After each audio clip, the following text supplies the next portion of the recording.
एक छोटे से गांव के किनारे मिट्टी और खपरेल से बनी एक झोपड़ी थी। उसी झोपड़ी में हीरा नाम का एक गरीब चरवाहा अपनी पत्नी निमला के साथ रहता था। उनके पास न खेत था, न दुकान और न ही कोई पक्की नौकरी। दोनों की जिंदगी दूसरों की बकरियां चराकर चलती थी। सुबह होते ही निमला घर में बचा हुआ थोड़ा बहुत अनाज पकाती।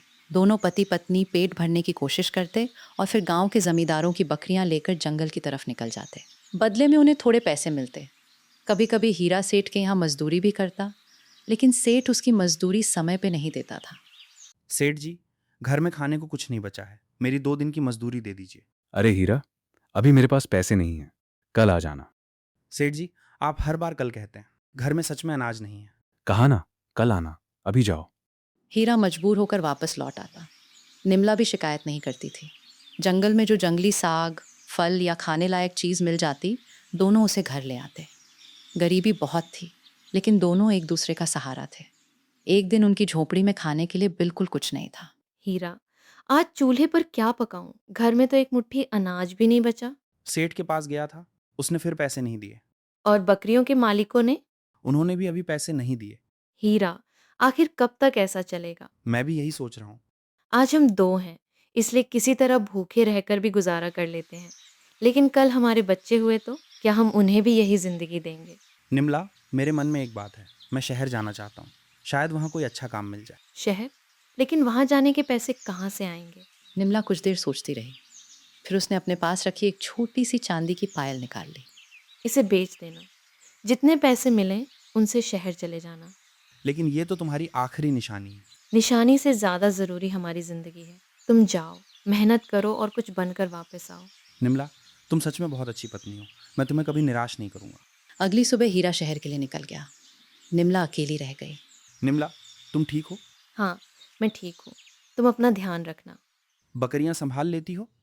हाँ, तुम बस जल्दी कोई अच्छा काम ढूंढ लेना।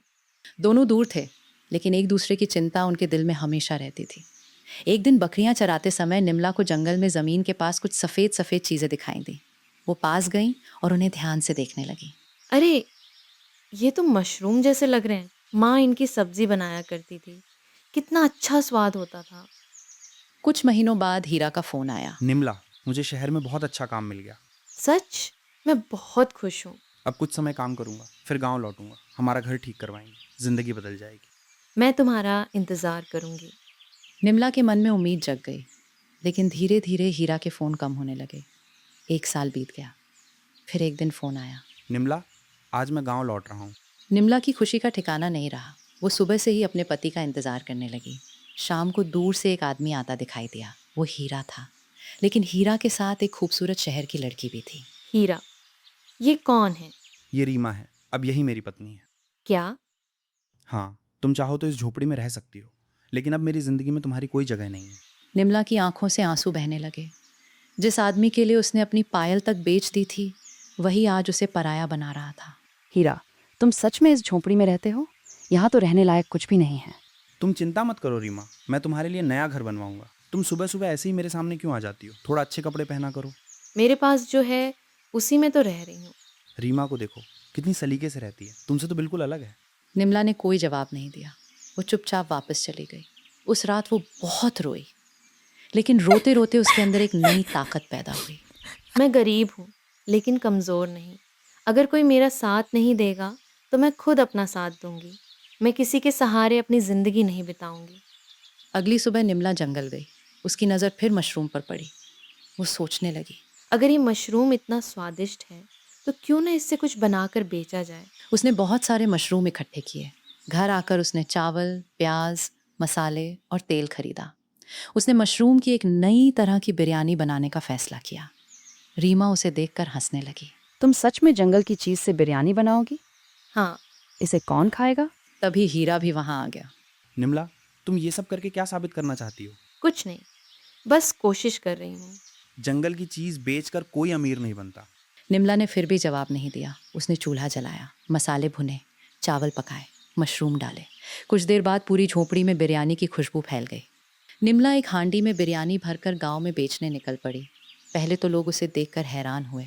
एक आदमी ने थोड़ा सा चख कर देखा। अरे वाह, ये तो बहुत स्वादिष्ट है। दूसरे ने भी चखा। निमला, ऐसी बिरयानी तो मैंने कभी नहीं खाई। मेरे लिए भी एक कटोरी देना। निमला, आज कितनी बिरयानी बनी है? जितनी चाहिए उतनी बना दूंगी। तुम्हारी बिरयानी तो पूरे गांव में सबसे अच्छी है। निमला की कमाई बढ़ने लगी।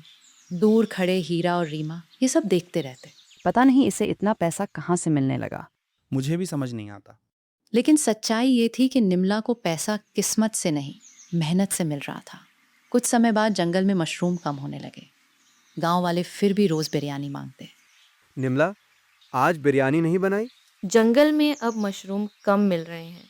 लेकिन हमें तो तुम्हारी बिरयानी खानी है। जब मशरूम जंगल में मिल सकते हैं तो उन्हें घर पर क्यों नहीं उगाया जा सकता? पता नहीं मेरे मशरूम कब निकलेंगे। कुछ दिनों बाद थैलियों के अंदर सफ़ेद जाल जैसा फैलने लगा। निमला खुशी से भर उठी।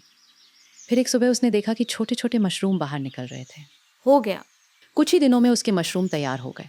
निमला ने उन्हें सावधानी से तोड़ा, उनसे बिरयानी बनाई। मैं यहाँ और नहीं रह सकती। तुमने कहा था मेरी जिंदगी बदल जाएगी, लेकिन यहाँ तो कुछ भी नहीं है। रीमा, मैं कोशिश कर रहा हूँ। मैंने बहुत कोशिश कर ली। अब मैं वापस शहर जा रही हूँ। रीमा हीरा को छोड़कर शहर चली गई।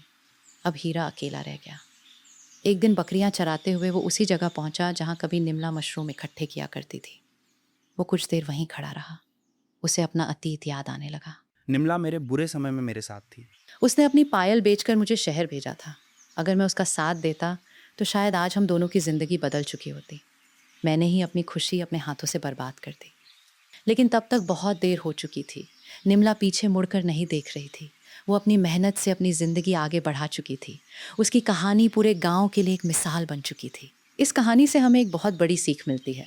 मुश्किल समय में जो इंसान आपका हाथ पकड़कर आपके साथ खड़ा रहे, उसे कभी छोटा मत समझिए। पैसा आने के बाद अपने पुराने रिश्तों और अपनों का अपमान मत कीजिए, क्योंकि ज़िंदगी हमेशा एक जैसी नहीं रहती। आज किसी के पास कुछ नहीं है, लेकिन कल उसकी मेहनत उसे बहुत आगे ले जा सकती है। दूसरों की तरक्की देखकर जलने के बजाय उससे सीखिए। किसी को नीचे गिराने में अपनी ऊर्जा मत लगाइए। खुद को ऊपर उठाने के लिए मेहनत कीजिए, क्योंकि किस्मत कभी भी बदल सकती है। लेकिन मेहनत करने वाला इंसान बदलती हुई किस्मत का इंतज़ार नहीं करता। वो अपनी मेहनत से अपना रास्ता खुद बनाता है। ऐसी ही मजेदार और दिल छू लेने वाली कहानियों के लिए जुड़े रहिए बोबोटून के। वीडियो पसंद आया हो तो लाइक करें और बोबोटून को सब्सक्राइब जरूर करें। फिर मिलेंगे एक नई कहानी के साथ। धन्यवाद।